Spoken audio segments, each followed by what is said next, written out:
Then I am requesting Dr. C.V. Sanjeevi from Sweden to deliver his... Please introduce Dr. Sanjeevi and then you... Professor C.V. Sanjeevi is Vice Chancellor of Sri Sathya Sai Institute of Higher Learning in Puttparthi and Professor and Senior Scientist at the Department of Medicine, Karolinska Institute in Stockholm. He is also Senior Advisor to the Innovation Office of Karolinska Institute. He heads the Diabetes Immunology Research Group at the Center for Molecular Medicine at Karolinska University Hospital at Stockholm. He has won many awards. The recent one was Prabhashi Bharathia Shaman Award for 2017, which he received from the President of India, Sri Pranab Mukherjee. It is the highest award given to a person of Indian origin by the government of India for his excellence in the field of medicine. He has edited series of 5 volumes of the Annals of New York Academy of Sciences entitled Immunology of Diabetes. In addition, Dr. Sanjeevi serves in the editorial board of several journals and has extensively published in peer-reviewed medical journals. I would like to request Dr. Sanjeeva for his presentation. Well, thank you very much, Professor Jahangir, and thank you very much, Dr. Jothydev, for being a chairman of this session. Let me get the technical thing correct here. I just need to get my slides up. It's already open. How do I get it? I say share. Yes. I'm not getting my slides. I've kept it open in my desktop. How do I get it on the screen? I don't usually use Zoom so much. Can somebody help? Those are your slides. You can just open those slides from there. Just click on it. I opened the slide. Is it visible to you? Is it visible to you? Yeah. Perfect. Yes, we are getting it. Thank you very much. Thank you, Bansi, for giving me the opportunity to talk. What you had invited me to give a talk is this particular topic. What is there in the program is another topic. So this is the most interesting part, which I thought I will share with all of you.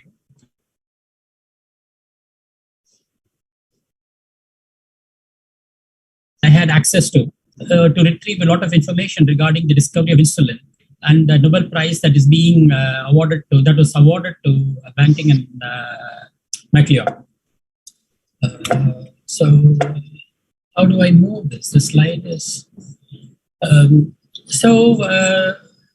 Nobel Prize Committee for Physiology and Medicine is working from the Karolinska Institute in Stockholm, and this is the main entrance of the Karolinska Institute. Immediately to the left, once you enter the main entrance, is the Nobel Forum, where the Nobel Committee meets to decide the prize. And what you see on the right is the building called Aula Medica, where the Nobel lectures are held on 7th of December every year. So the building called Nobel Forum is immediately to the left as soon as you enter Karolinska Institute.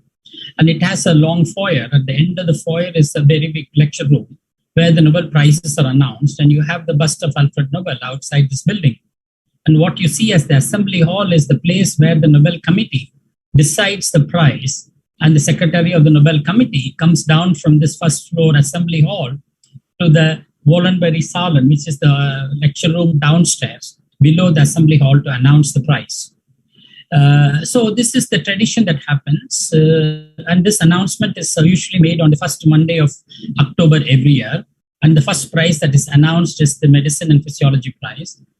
And to give you a little bit of a background about Alfred Nobel, before I go to talk about Banting and MacLeod and how they got the prize, Alfred Nobel was born in Stockholm in 1833 on October 21, and this is the house from in which he was born, which is looking pretty decent, I would say, as of 1833 standard. And Alfred Nobel comes from a very Nobel family, and his father is Emanuel Nobel, who is a very big engineer himself, and his mother is Henrietta Nobel, and they were living in Stockholm. And what had happened is that Alfred Nobel had taken over a lot of importance, and the inspiration from his father in terms of invention, in terms of discoveries. And Alfred Nobel was the first one to discover the dynamite. And this is the patent that was awarded to Alfred Nobel in 1863 for the discovery of dynamite, in which nitroglycerin was mixed with kieselguhr. And dynamite became extremely famous for a variety of reasons. Not only it is used in blasting rocks and things like that in order to lay roads or build constructions, but a lot of activities were done with dynamite that were really not so peaceful. So it had lost a lot of charm for its discovery, and because it was all used for wrong reasons. So this had led Alfred Nobel to feel terribly bad that his discovery is being used for destructive purposes, not for constructive purposes. So in 1895, on November 27, he wrote a will. And by that time, he had become an extremely rich man. At the current standards, if you apply, in 1895, he would have been the world's richest person at that time.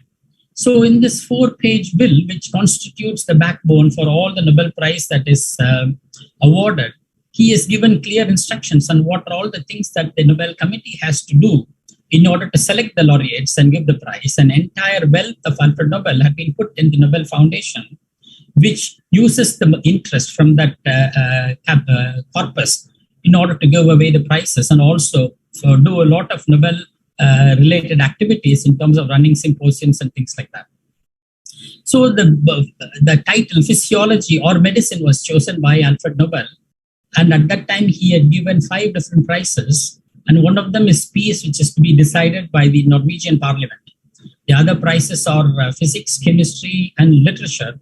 And later, the economics was added, not from the Nobel will, but from the corpus that was created by the Central Bank of Sweden. So Axel Key was an important person who was responsible for creating this particular Nobel Prize for Medicine at Karolinska Institute based on the will of Alfred Nobel. And Jons Johansson, who was the chair of the Nobel Committee, and Göran Liljesson was the secretary of the Nobel Committee. And Göran Liljesson has served as the longest period of time as the secretary of the Nobel Prize Committee. And during his term was a time when lots of important discoveries were announced, including that of Banting and MacLeod. So one of the important aspects in Nobel Bill is that no prize could be shared by people more than 3 persons. So in no case may a prize be divided between more than 3 persons. That's why either we can give it to 1 or 2 or maximum 3 people or not more is something that is based out of the will that Alfred Nobel had written. And one of the important things that he had written also is that the discovery should have been made in the preceding year.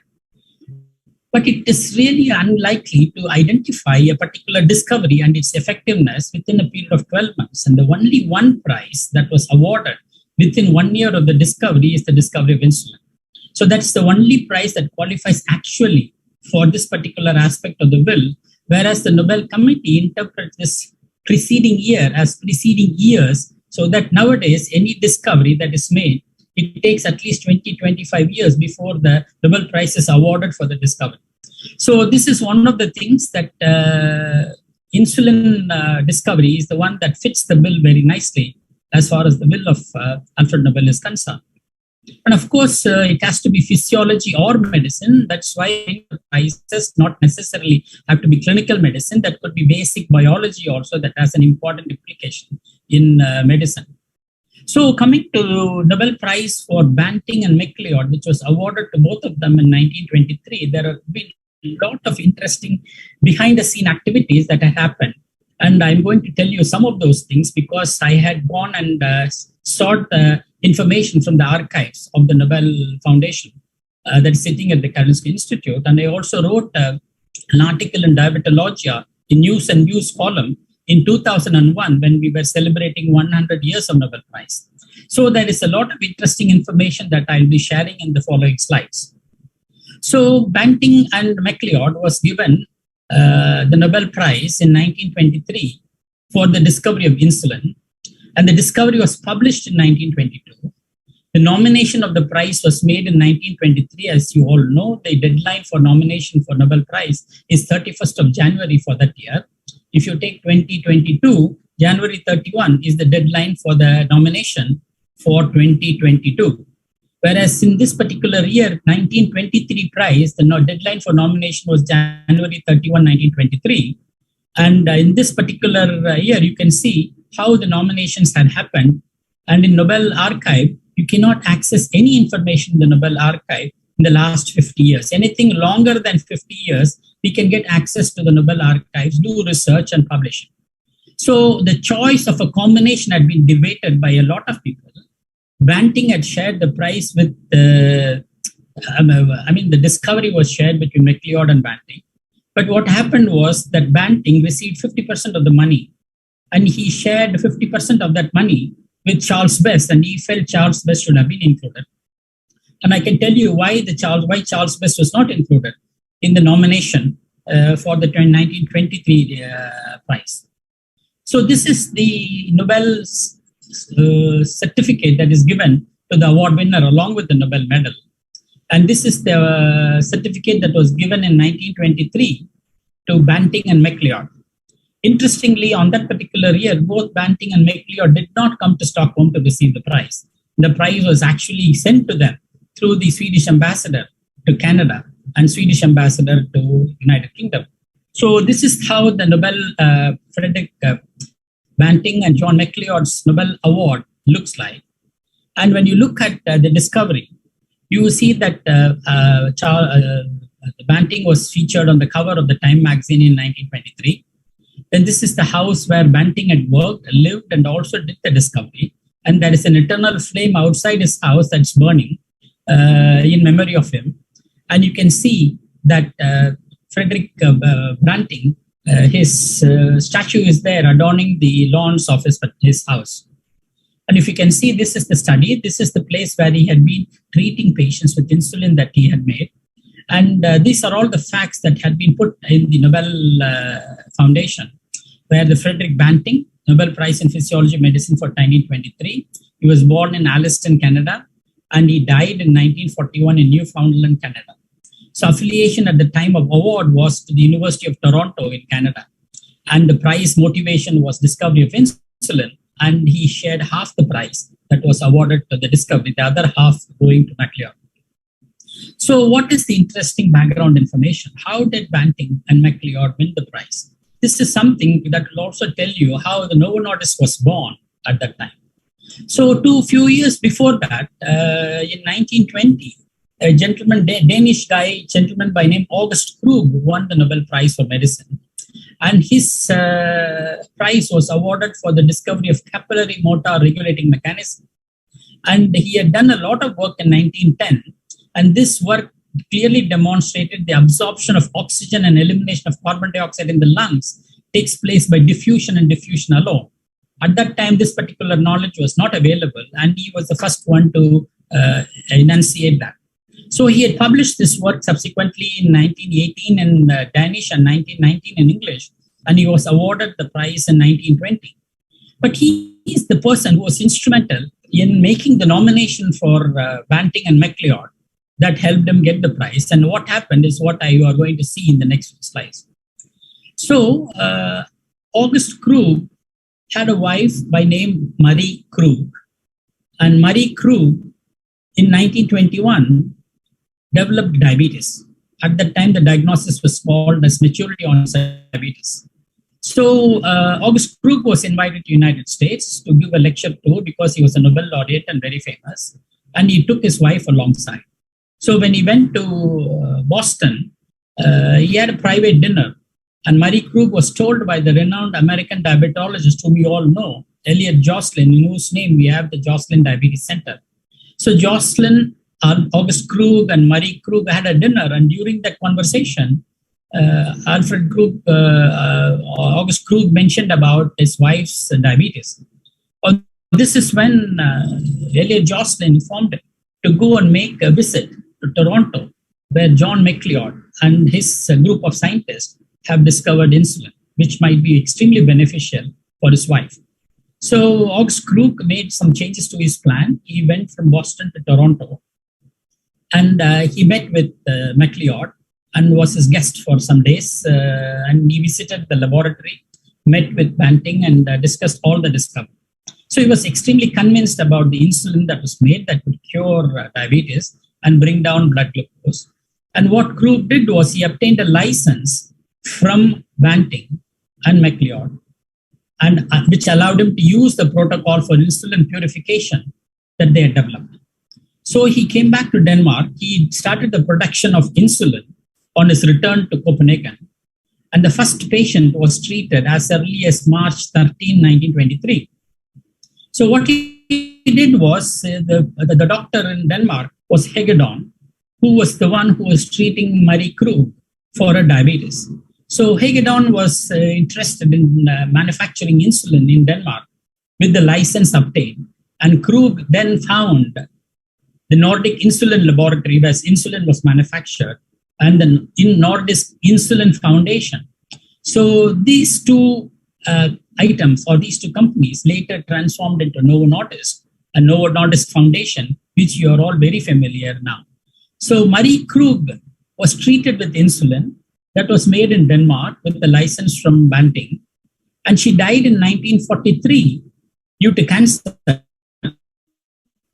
But all these years she was treated with insulin, and her children did not know that she had diabetes. You can imagine how effective this particular discovery had been in keeping Marie Krug alive and well. So this is very interesting. So Krug was very impressed with the discovery. So what he did was he was the one who nominated Banting and MacLeod for the Nobel Prize by January 31, 1923. So it is very interesting that Banting and MacLeod were the ones who were nominated by August Krug.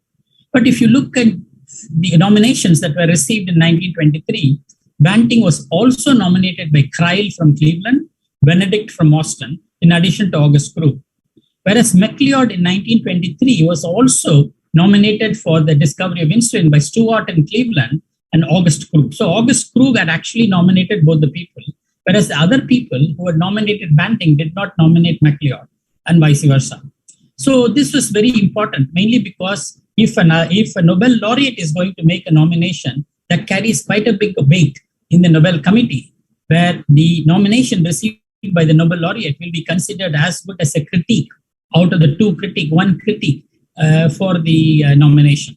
So this is what Alfred Krug wrote in proposing Banting and MacLeod. And he writes, with the information which I personally have obtained in Toronto, and which also, although less clearly so, emerges from the published work, one may conclude that the credit for the idea behind the work which led to the discovery undoubtedly goes to Banting, who is a young, apparently very talented man. However, he would definitely not have been able to carry out the investigation, which from the start and during all stages have been supervised by MacLeod. So Alfred Krug clearly identifies Banting and MacLeod as the important players for discovery of insulin, and both of them should be awarded the Nobel Prize for Medicine for the year 1923.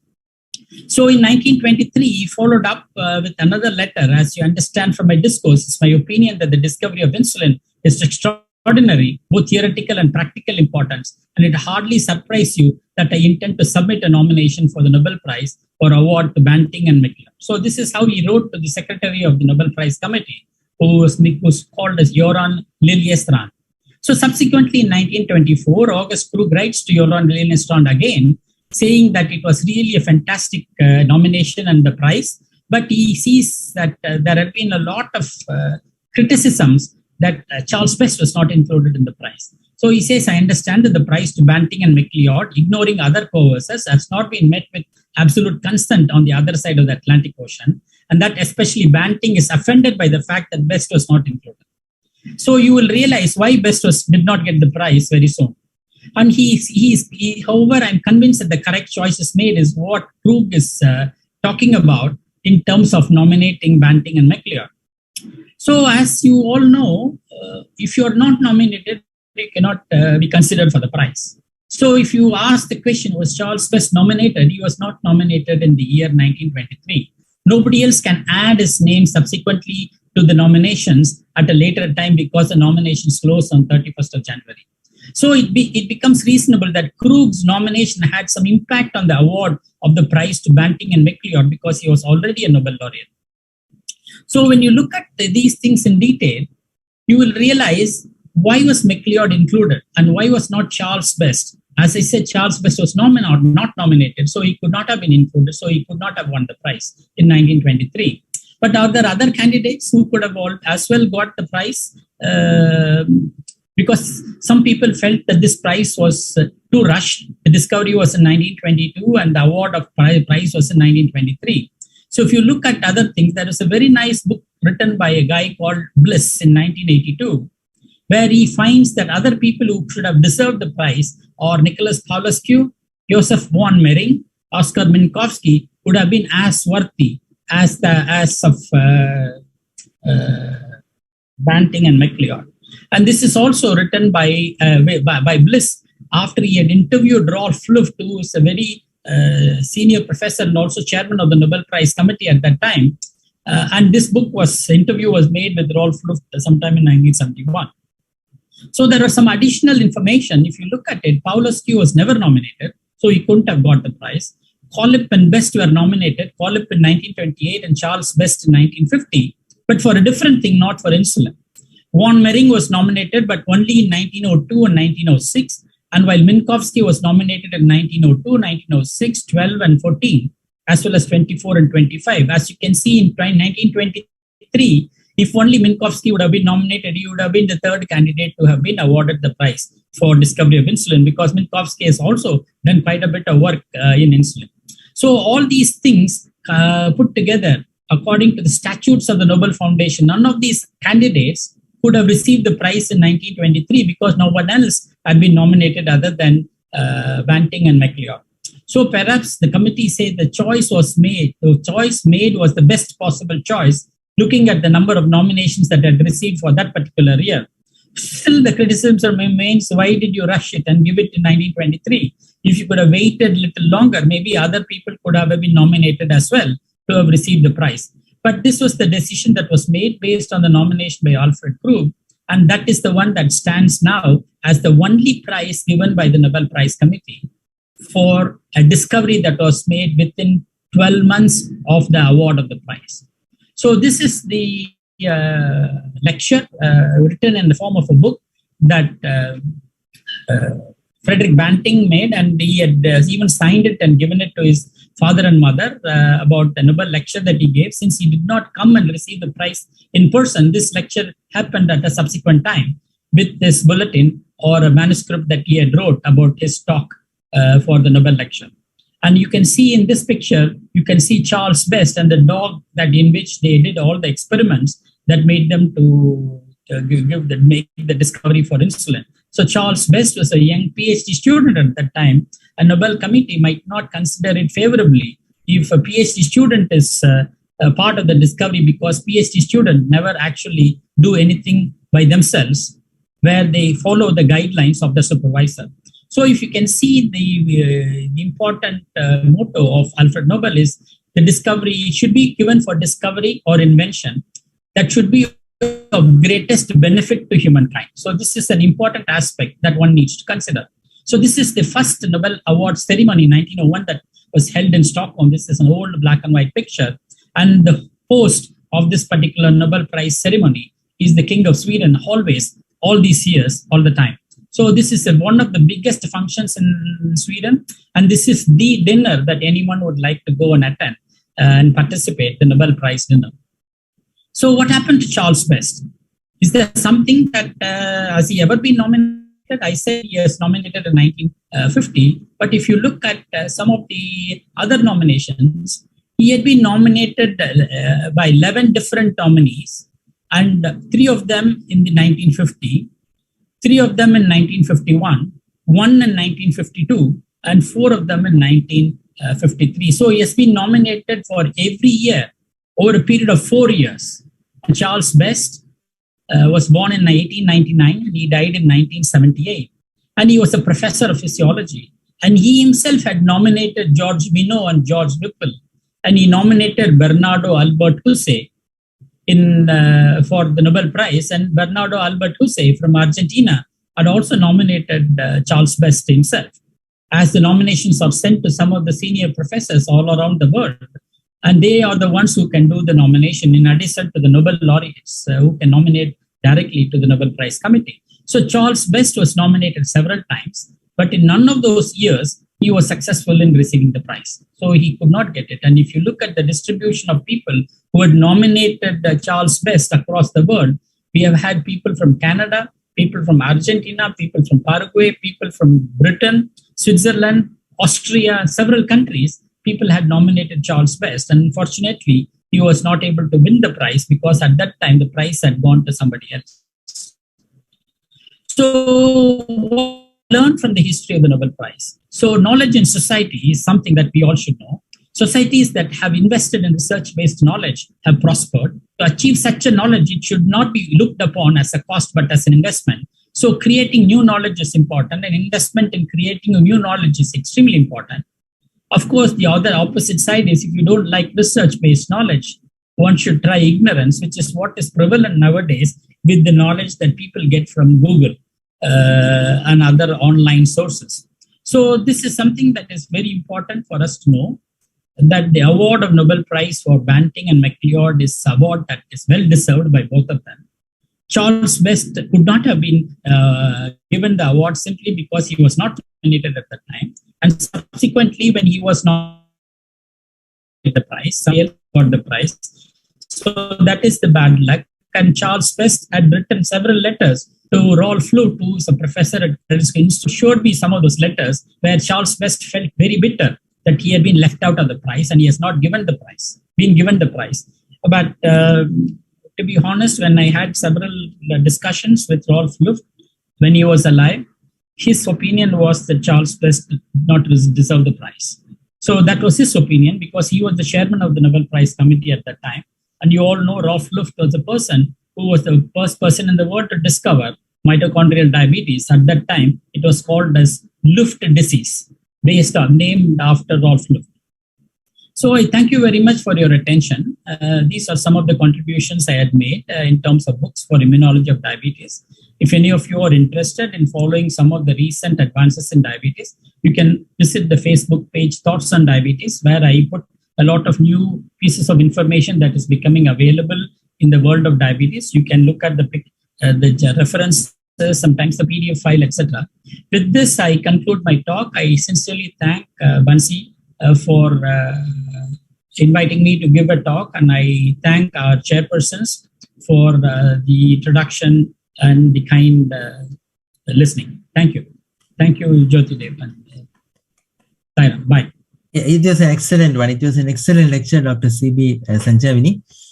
And it was as good as listening to a screenplay of a classic movie. We really enjoyed it. And we are having a discussion at the end of the other two lectures. But can I make a small request? I have to go for another talk in the university right now. Is it okay? I can take few quick questions now. Is it possible? Yeah, sure. We will have 1 or 2 minutes for some questions. Is it okay, Dr. Jahangir? Yeah, fine. So let me ask you a very simple question. So we have said that according to the rules of the Nobel Prize, you can give the Nobel Prize only to 3 individuals at a time, right, and not more than 3. Yes. And when you look at the discoveries, the innovations in the current era, most of these innovations are from a team. And this team could be more than 3 or more than 4 or more than 5. And your lecture is pertinent to the theme of our DiabetesIndia, and that is 100 years of insulin discovery. And after 100 years of insulin discovery, when more and more people are involved in a single innovation, how can you resolve this 3 individual?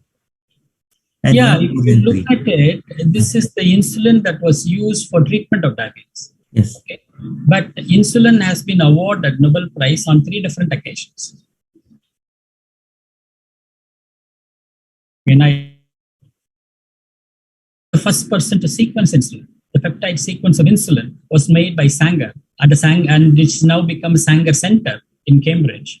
And Sanger got the prize, I don't remember, somewhere in the 1950s for the first person to sequence insulin. So there was one more person who was awarded the Nobel Prize for doing a radioimmunoassay to detect the insulin levels inside the body at that time. So there had been different discoveries, but this particular one was instrumental, phenomenal at that time because there's nothing else available for treating diabetes. So it was so important in terms of managing a disease, whereas otherwise the people would have died. So there's nothing else available at that time. So that was the importance that got. But if you look at the question, as far as the medicine prize is concerned, we never give the prize to an organization, unlike the Peace Prize, okay, where it is given to WHO or given to World Food Organization, etc. It has to be for a discovery or invention. That's very important. So when we make this discovery, we just go back in time to find out who was the first person to do it. Okay, that makes it very important. If the discovery were made by two different people, more or less at the same time with few months apart, that's okay, because any discovery needs to be validated and confirmed by a second person. Then it's not actually a well-validated discovery. So if you look through the history, you've always gone back to the first person who did it. And subsequent people might have developed it or might have improvised it. That doesn't make them an inventor or a discoverer. So this is the two words that are important when we want to nominate anybody for the Nobel Prize. So when I make the nominations myself, I have to screen the people very carefully to ensure that are they the first ones to do it? Is that a theme or a title topic that had been extremely beneficial to the mankind? You know, these are some of the things that we have to look at. So one cannot nominate anybody. They all become a dummy nomination because I'll have to argue and justify that the nomination is mainly for discovery and insulin. That motivation is what is important here. So we have to go back and find who is the first one. So there has to be only one or two people in the first one. Yeah. Well. Thank you. Thank you very much. More than 8,500 doctors are listening to us. They are listening in the virtual platform.